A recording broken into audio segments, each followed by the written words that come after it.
Hi everyone, in today's video we're just going to have a look at how to add condensation to something like a can.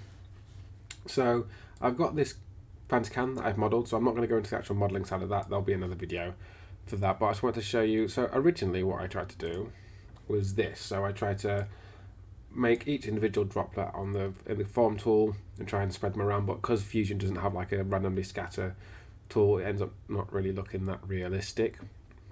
So what we're going to do, I'm going to turn that off. So we're going to jump over to surface. I'm going to do create and offset. I'm going to just click on the surface of my can and I'll do a small offset of like 0.1 mil and hit enter.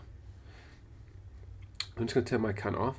So you can see there that what we've got is just a very thin layer that's going to go around the outside of my can. I'm going to hit A on my keyboard, and if you go down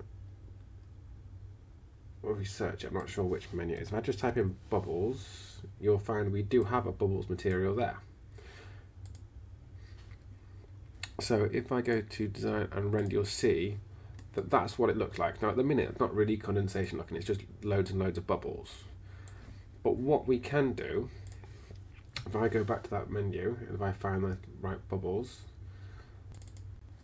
and if I go to advance and I switch this out, what we've got here is this is the bump map. So the bump map, or the normal map, is essentially what tells it how bumpy to be.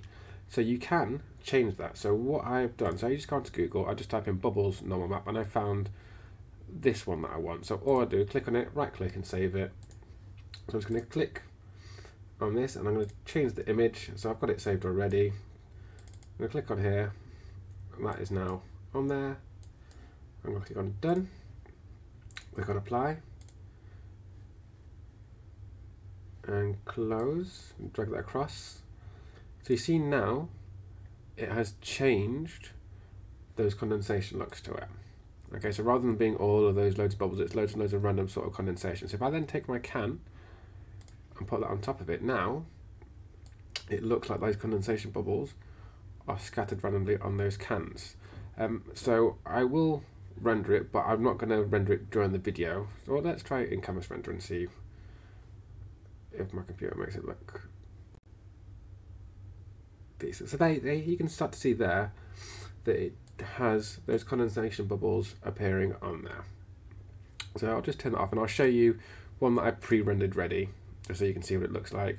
So there we go, that is basically a can with render. So really simple, is all we went to do was surface, offset, put an offset around it, and you could change that offset, you can make that a lot smaller if you wanted to, and then got our materials, got our bubbles, and then change the bump map to then change how we want those bubbles to appear.